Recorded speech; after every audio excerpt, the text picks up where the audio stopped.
Hello friends, I am Sunita Fadkule, working as a professor in mechanical engineering at JSPM Jaivantrao Sound College of Engineering, Hadapsar, Pune. So today we are going to study unit number 5 of solid mechanics. The topic is Introduction to Principal Stresses. The learning outcome is you will be able to compute principal stresses of any mechanical component or mechanical system. Okay. Now, let us see unit number 5 consists of principal stresses and theories of failure. So these are the two parts which you are going to study in unit number 5. So first we are going to finish principal stresses in 2-3 lectures. After that I will cover theories of elastic failure. Now in principal stresses, let us see what is the prerequisite. Okay. If you remember in unit number 1, what you have learned? Simple stresses. What do you mean by simple stresses? These are the stresses of one kind only. That means one type only, which are acting on the plane. So either it will be direct stresses, or it will be shear stresses. So you have studied how to find out shear stresses or how to find out direct stresses. Direct stresses means it may be tensile in nature, it may be compressive in nature, but you have not studied both the types of stresses together. Okay. Now in this unit, what we are going to learn, if the see in actual practice, this doesn't happen that the component is subjected to only tensile stress or the component is subjected to only shear stress. In actual practice, majority of the components are subjected to complex loading condition. What do you mean by complex loading conditions?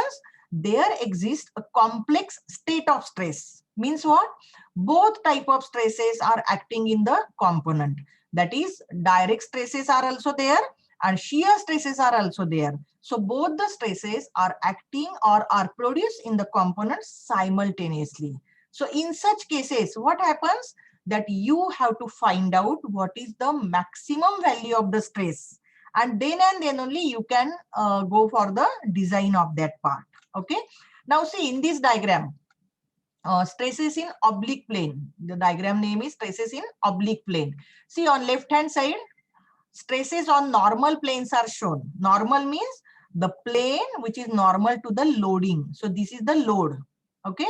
So you know how to find out the stresses on the normal plane, which you are learning unit number 1. Okay. But in this unit, we are going to study how to find out the stresses on inclined plane. Inclined means see the plane is inclined for the load. Okay. So see in this diagram it is shown the plane is inclined, and how to find out stresses acting on this inclined plane due to this load. This load is normal to the vertical plane here, horizontal plane here. Okay. So these are the stresses on normal and inclined plane. Now let us see what do you mean by principal stresses. Okay. So principal stresses are the stresses which are acting on the planes on which shear stresses are 0. What we have seen right now, that component will be subjected to both the types of stresses, principal shear stresses also and normal stresses also. Normal means tensile or compressive. Okay. But there exist the planes where only and only normal stresses are acting. That means direct stresses are acting. On those planes, shear stresses are 0. Such planes are known as principal planes. Okay. And the stresses which are acting on that principal planes are known as principal stresses. Okay. So the principal stresses are always normal stresses because those are always perpendicular to the planes. So see here, stresses in oblique plane. Here also it is shown. This is the component which you have studied in unit number 1. The normal, the load is there P, and how to find out the stresses on this normal face. Sigma is equal to load upon area. Okay. Now in this unit we are going to study, instead of normal face, how to find out the stresses along the inclined plane. See, this is the inclined plane FG, which is making angle theta to the plane EF. Okay, so if you cut this bar like this, so the stresses acting on this plane will be say which are inclined naturally. Okay, so if you resolve that stress, that means this, suppose P, this is the load P which is acting on this inclined plane.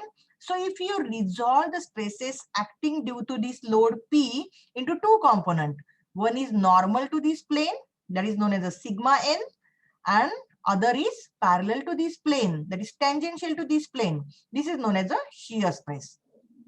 Okay, so we are going to study, because of this load P, how to find out normal stress sigma n and tangential stress, that is shear stress on this inclined plane. This is the formula. This we are going to study in detail further. Okay, so these are the stresses on an inclined or oblique plane. Now let us see the principal stresses. See, when the stresses are acting in a stressed material, there always exist three orthogonal planes. Orthogonal means normal, perpendicular to each other, which entirely carries the normal stresses. That means no shear stresses are acting on those planes. So such planes are known as the principal planes, and the normal stresses acting on them are called as the principal stresses. If it is a three-dimensional stresses are there, then there will be three principal stresses: sigma 1, sigma 2, sigma 3. Okay, so remember sigma 1, 2, 3. These are the notations used for the principal stresses. Okay, so out of these three stresses, now for your syllabus there are only two-dimensional stresses. So that means sigma 3 will be always 0 because two-dimensional cases are there. So there will be only two principal stresses, sigma 1 and sigma 2. So out of these two, one will be maximum, one will be minimum. So the maximum stress is usually denoted by sigma 1 and minimum stress is denoted by sigma 2. And maximum stress, which is denoted by sigma 1, is known as a maximum principal stress. And sigma 2, which is a minimum, minor principal stress or having less magnitude, that is known as a minor principal stress. Okay, so understood sigma 1 and sigma 2. Okay, now what are the examples of combined stresses? In case of shaft, which is subjected to torsional shear stresses also and bending stresses also. So this is the case of combined stresses. So we have to find out the principal stresses, maximum principal stresses in such cases to design the shaft. Or other example is a beam, which is subjected to bending also, shear also. Already you have learned this in unit number 2 and 3, SFD and BMD. You have drawn this diagram. Okay. And the third example is bolt. If you consider the bolt, which is subjected to tensile stress also and direct shear stress also. Okay. So what is the definition of principal planes and principal stresses? The planes which have no shear stresses are known as principal planes. Hence, principal planes are the planes of zero shear stress. These planes carry only normal stresses, sigma 1 and sigma 2 we have seen. Okay, the normal stresses acting on a principal plane are known as principal stresses. So basically the nature of principal stresses is normal stress. That's why we denoted it by sigma. Okay, now let us see the stress analysis on an inclined plane. Okay, there are, so to find the stresses we have to consider the plane which is inclined at an angle theta to the known plane. Okay, now see there are four types of stress conditions. These four types are there. We are going to find out the stresses for these four cases. What is the first case? Uniaxial direct stress. Second case, biaxial direct stress. That means here in both the cases shear stresses are 0. And the third case is pure shear stress condition. That means direct stress is 0. Of course, this case number 3 is not there for your syllabus. It doesn't have any application only basically. Very few applications are there. So you have to study basically case number 1, 2 and 4. 4 is very important for you. It is a general two-dimensional stress system which consists of biaxial stresses along with shear stress condition. Understood? So in today's lecture, we are going to study stresses act, how to find out the stresses in uniaxial direct stress and biaxial direct stress. Okay.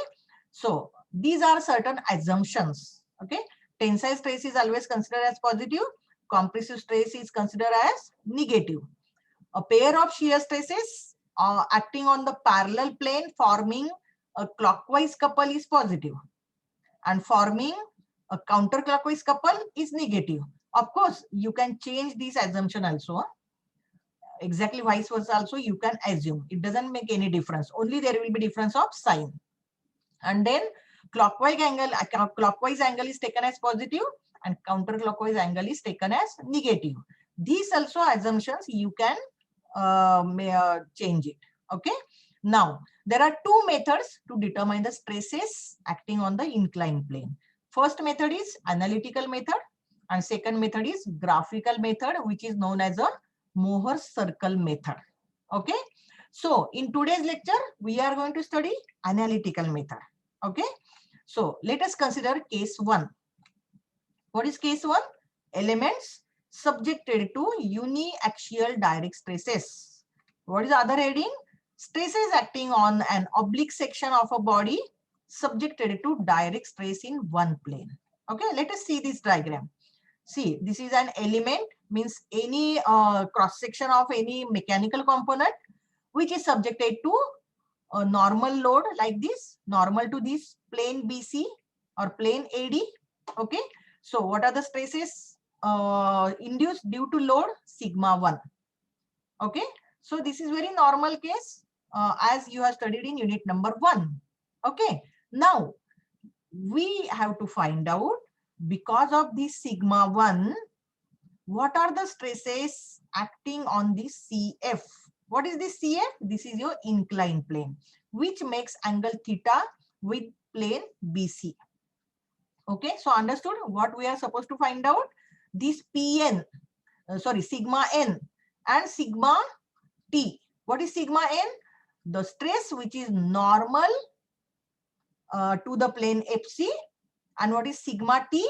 The stress which is parallel to plane FC. That is a shear stress. Okay, so we have to find out sigma N and sigma T.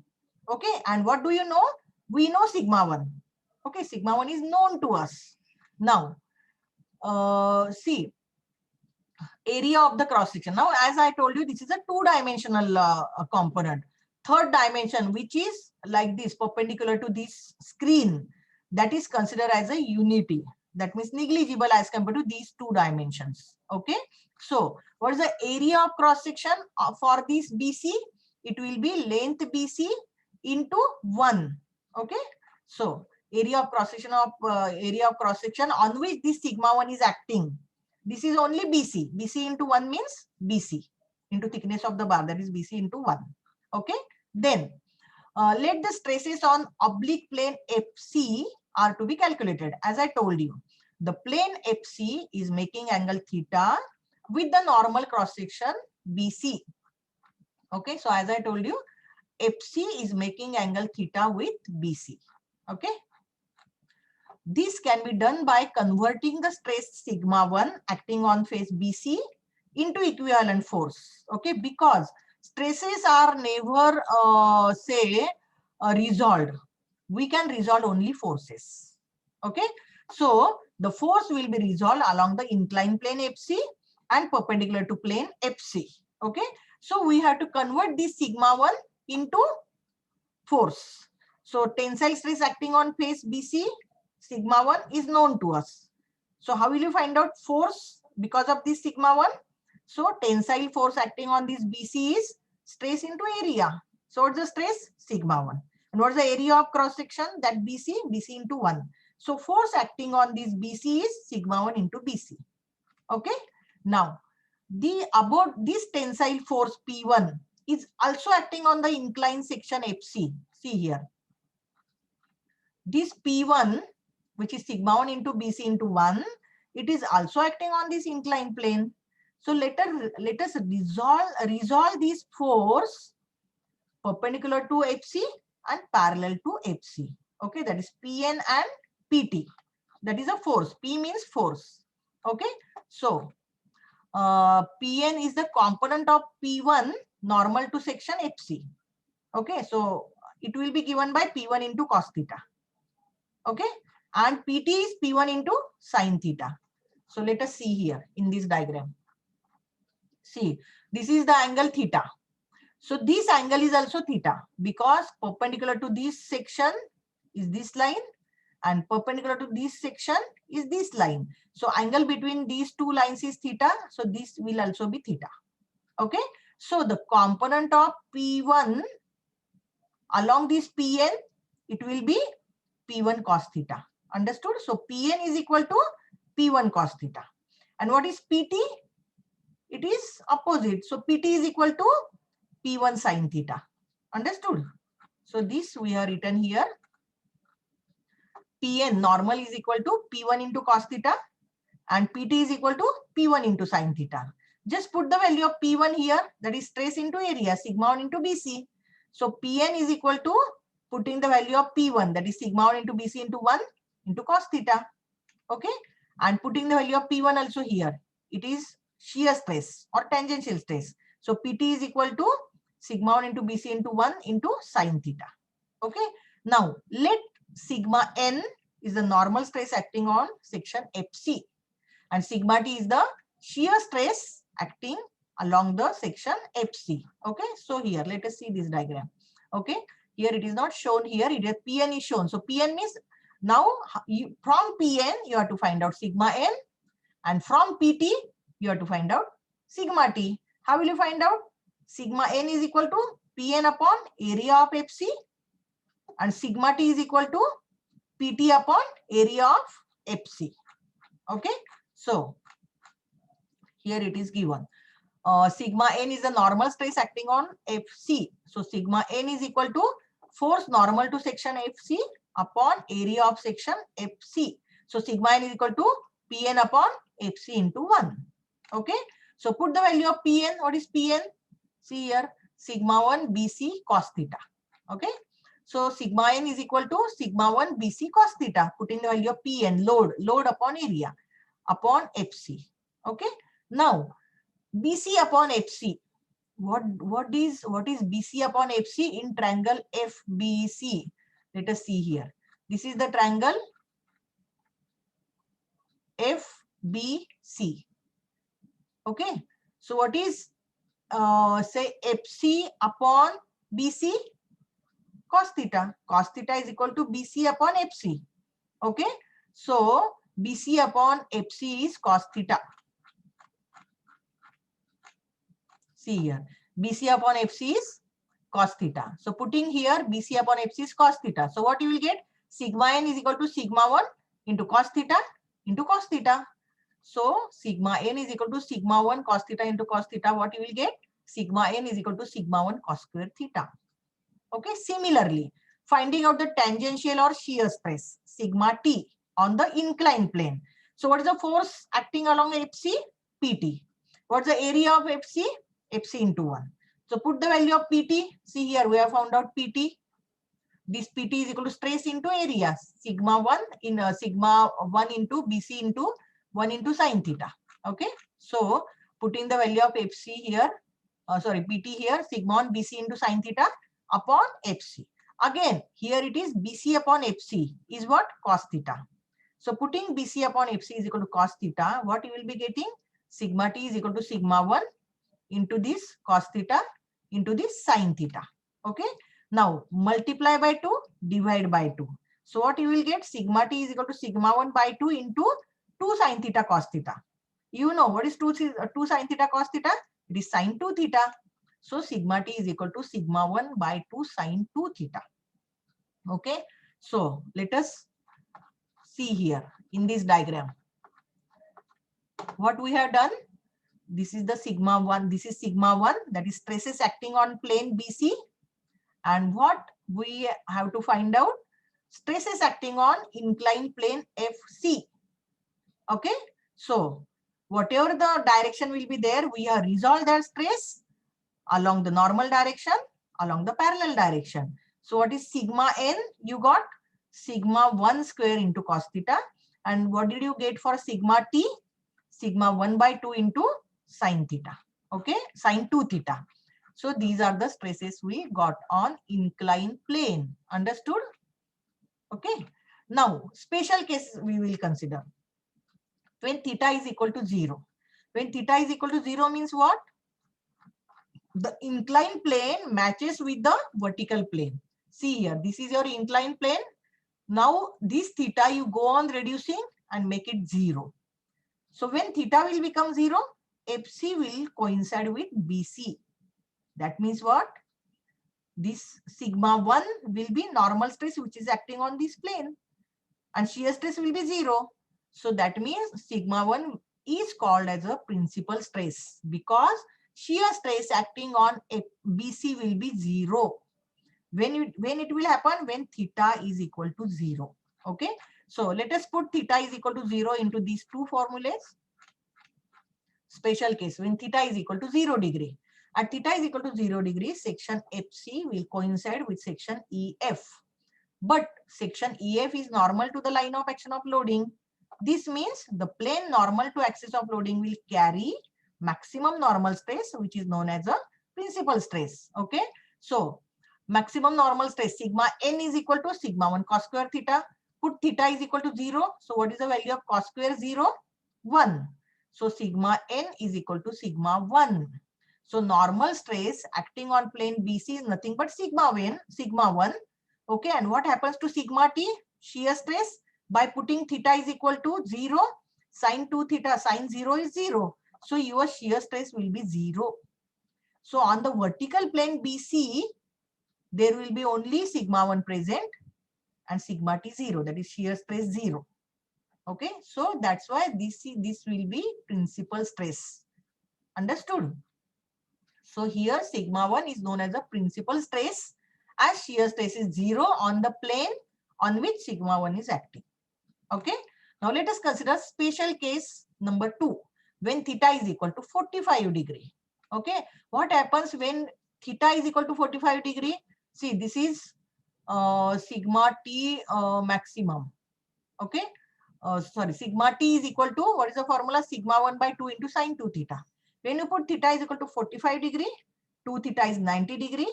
What is sin 90 degree? 1. So sigma t is equal to sigma 1 by 2. Okay. And this is the maximum value. What is the maximum value of this one? When sin 2 theta is 1, sigma t max, that is maximum shear stress is sigma 1 by 2. When it happens? When theta is equal to 45 degree. That means if you consider theta in this diagram, see, this, when this line will be making 45 degree angle like this on this plane, that is when theta is equal to 45 degree, shear stress, this sigma t will be maximum. Okay. And of course sigma 1, sigma t will also be present there. So that value also we can find out. So how much will be the value of sigma n over there? That also we can find out. Okay. So second case, when theta is equal to 45 degree. Okay. So it is sigma. Okay, we have not found out, but we can find out by just putting theta is equal to 45 degree. Okay. By putting theta is equal to 45 degree, cos 90 degree is how much? 0. So sigma 1 will be 0 over there. So only shear stress will be present. Okay. Now let us consider second case. What is second case? Element subjected to biaxial direct stresses. What do you mean by bi? Bi means two. Biaxial means the stresses are present along x-axis also, that is sigma 1, and along y-axis also, sigma 2. In first case, stresses acting along y direction were 0. There were only stresses present along x direction. That we have seen. That was the case 1. Now in case 2, we are going to consider the elements subjected to biaxial direct stresses or stresses on an oblique section of a body subjected to direct stresses in two mutually perpendicular directions. So this is x and this is y. So stresses are acting along two mutually perpendicular directions. And now here also we have to find out due to this sigma 1 and sigma 2, which are known to us, what are the stresses acting on this inclined plane FC, which is making angle theta with plane BC? Okay, it's very simple. You have to follow the same procedure. Only along with sigma 1, sigma 2 is also acting here on this plane. So now you have to consider the wedge BFC, this wedge. Okay, so if you consider this wedge, stresses acting on this BC will be sigma 1, stresses acting on this FB will be sigma 2, and we have to find out stresses acting along this plane FC. So again, there will be two stresses along this plane FC. One will be normal stress, that is sigma N, and other will be tangential stress or shear stress, that is sigma T. So we have to find out sigma N and sigma T acting on this plane FC due to sigma 1 and sigma 2. Okay, now you have to follow the same procedure as I told you. So convert this sigma 1 into force, that is P1. So what is the force acting along this direction? Stress into area, that is sigma 1 into BC into 1. Okay, then convert this sigma 2 acting on this FB into force, that is P2 say.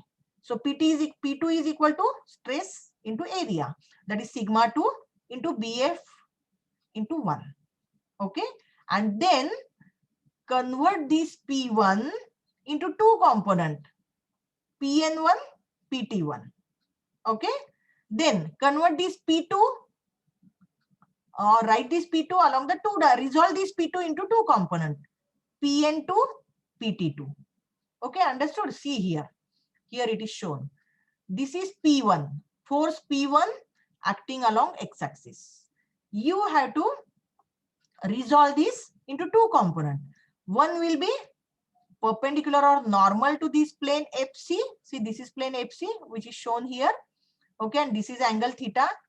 Okay, you know this angle theta. This angle theta is same between these two lines. Okay, so what is the component? This component perpendicular to FC, P1 cos theta. Correct? And what is the parallel component? P1 sin theta. Okay, then consider this P2. P2 is acting downward here. So you have to resolve this P2 into two components. One will be acting perpendicular to FC, that is P2 sin theta. Okay, because see, this angle is theta here. This angle is theta, so this angle is theta. Okay, so now perpendicular to FC component will be P2 sin theta. And parallel component, parallel to FC will be P2 cos theta. Okay, now, and it is acting in this downward direction, not upward. See, this is upward, P1 sin theta, P2 cos theta downward. And these both are in the same direction, P1 cos theta and P2 sin theta. Understood these component? So we have resolved P1 into two component, P1 cos theta, P1 sin theta, and also we have resolved P2 into two component, P2 sin theta, P2 cos theta. Okay, so we have resolved these two forces P1 and P2 perpendicular to the plane FC and parallel to plane FC. Okay, now you have to just add it. Okay, see, so first we have found out P1. Okay, so we have defined this, let theta is the angle made by this section FC. Then sigma 1 is the major tensile stress on FC, face FC and BC. Okay, so that means, see, already we have shown this is sigma 1, this is sigma 2. Okay, and why it is called principal stress? Because shear stress is acting zero. There is no shear stress present on this face and this face. So that's why sigma 1 and sigma 2 are also known as principal stresses. So sigma 1, sigma 2 are major principal stress and minor principal stress. Or here we we can call it as a tensile stress also. Okay. Now P1 is the tensile force acting on BC. P2 is the tensile force acting on BF. Okay, that wedge we have considered. Now what is the tensile force on BC? We have seen P1 is equal to stress into area. That is P1 into area of face BC. Okay, so what is the area of face BC? BC into 1, because it's a two-dimensional. So P1 is sigma 1 into BC and P2 is sigma 2 into BF, because that is acting along the wedge BF. Okay. Now the tensile forces P1 and P2 are also acting on the oblique section FC, on this oblique section FC. The force P1 is acting in the axial direction, whereas force P2 is acting downward. Okay. Now these two forces P1 and P2 each can be resolved into two components. One normal to plane FC, that this is our plane FC. Okay. So one normal to plane FC, and other along, or that is parallel to plane BFC. Okay. So component of P1 are P1 cos theta normal to the plane FC, as I told you, and P1 sin theta along plane in upward direction. And components of P2 are P2 sin theta normal to plane FC and P2 cos theta along the plane in downward direction. Okay. Now let us define Pn. What is Pn? Total normal force normal to the section FC. This is your inclined plane FC. Okay. So what is the normal force Pn now? It is the addition of P1 and means this is P1 cos theta plus P2 sin theta. Pn is equal to P1 cos theta plus P2 sin theta. Let us go to this diagram. You will understand. See. How much is the total force acting this Pn, which is perpendicular to FC? Pn is equal to P1 cos theta plus P2 sin theta. Understood? Because both are acting in the same direction. That's why we have added it. Okay. So Pn is equal to P1 cos theta plus P2 sin theta. Okay. Now let us put the value of P1 and P2. What is P1 and P2 in terms of stresses?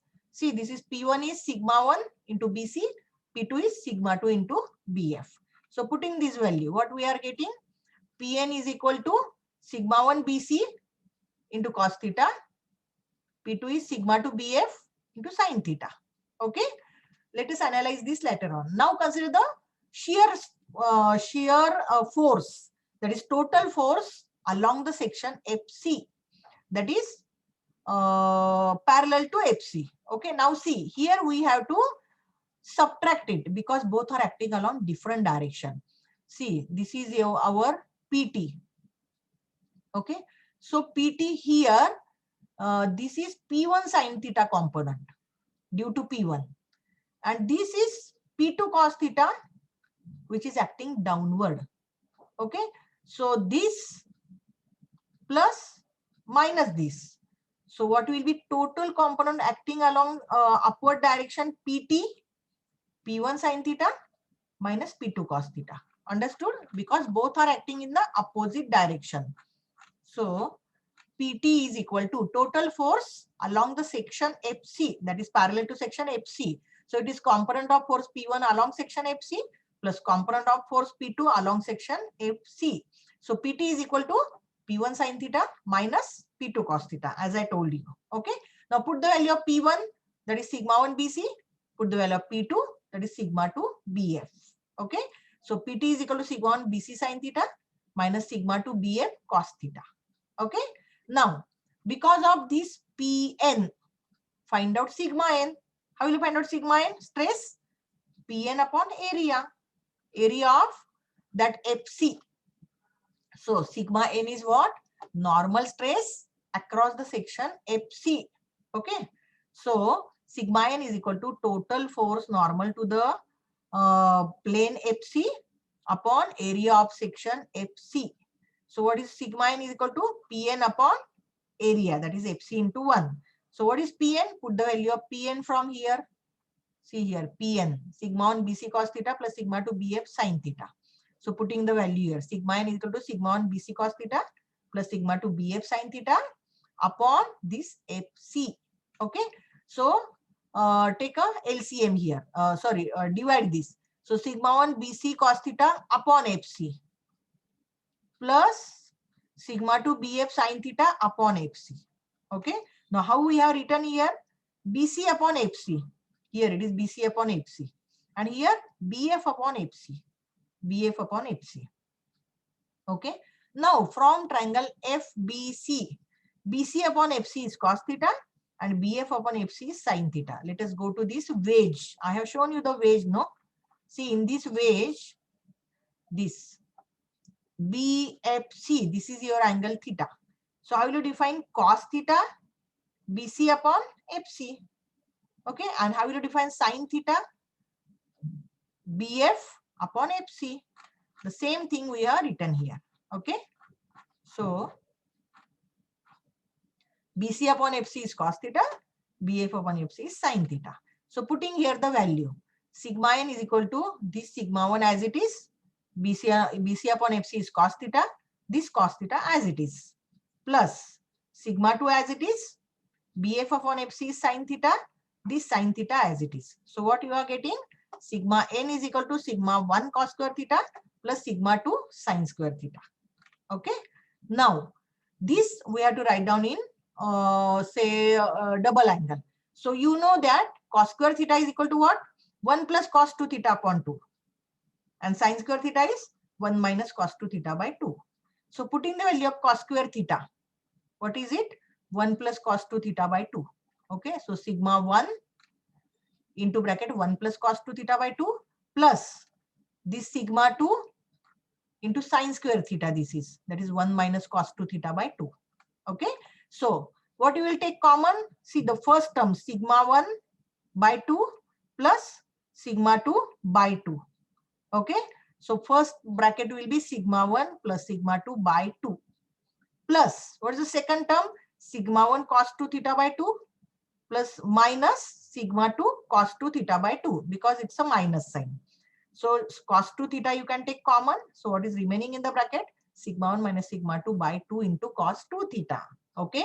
So by knowing the value of sigma 1 and sigma 2 and at what angle you want to find out the stresses, putting that value, you can find out normal stress acting along FC. Understood? Now let us find out sigma T, that is shear stress acting along that oblique plane FC. How will you find out sigma T? Total force along section FC upon area of section FC. So what is the total force? PT, that is shear force upon FC into 1. So what is PT? We have found out here PT, the component. See this PT. PT is equal to sigma 1 BC sin theta minus sigma 2 BF cos theta. So PT is equal to, sigma T is equal to PT upon FC. So putting the value of PT here, sigma 1 BC sin theta minus sigma 2 BF cos theta upon FC. Again follow the same procedure. Divide this FC to this term and this term. So what you will write down in this term? Sigma 1 as it is, BC upon FC, see this term, and into sin theta, minus sigma 2 as it is, BF upon FC here into cos theta. Okay, again, already you are defined. What is BC upon FC? Cos theta. What is BF upon FC? Sin theta.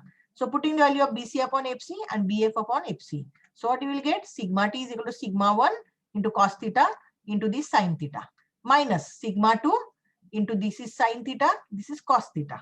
Okay, so what you will take common? Sin theta cos theta in this equation. So sigma T is equal to sigma 1 minus sigma 2 into sin theta cos theta. So multiply by 2, divide by 2. What is 2 sin theta cos theta? It is sin 2 theta. So sigma T is equal to sigma 1 minus sigma 2 by 2 into sin 2 theta. Understood? So what we have found out? Sigma T, that is shear stress along the plane FC, that is inclined plane. Then we found out sigma N, that is normal stress, normal to plane FC, that is inclined plane. Okay. Now you can find out resultant stress acting on that FC. You can add it, no? See, this is your plane FC. Okay. This is sigma N normal. This is sigma T parallel.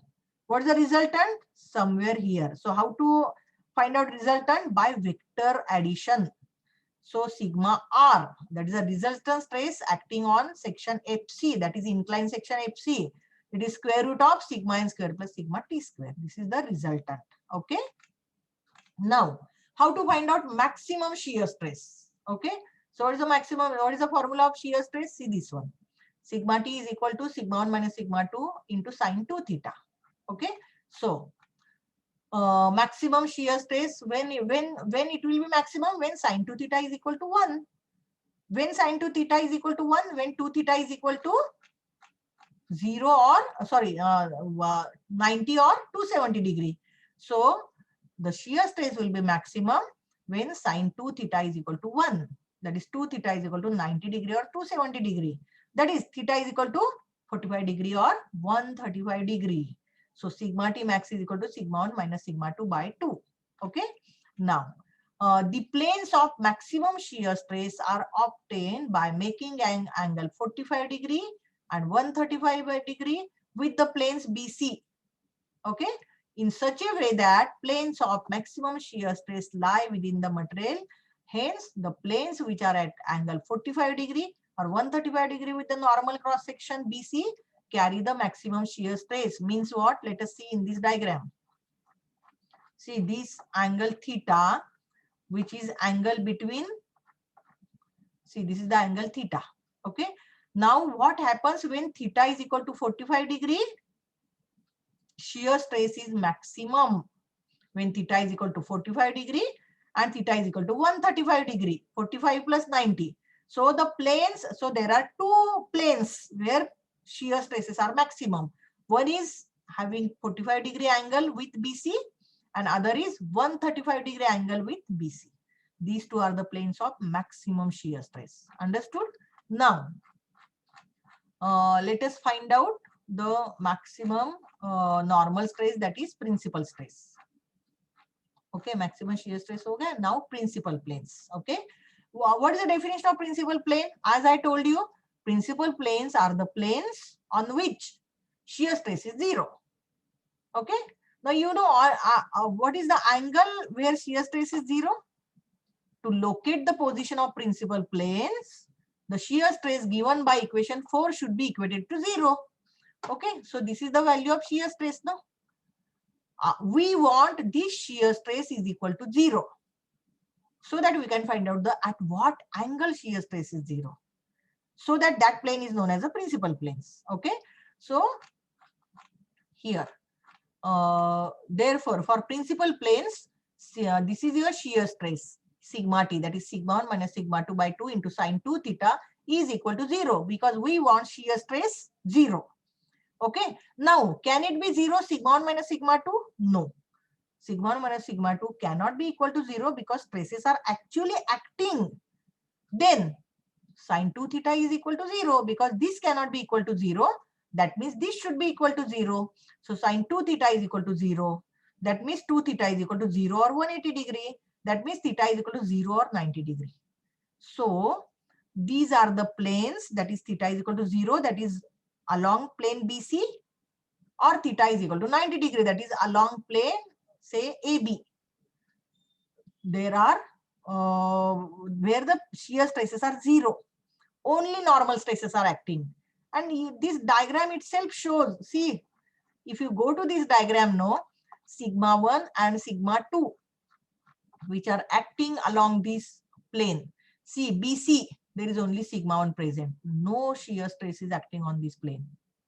Okay, again, consider this CD or this AB.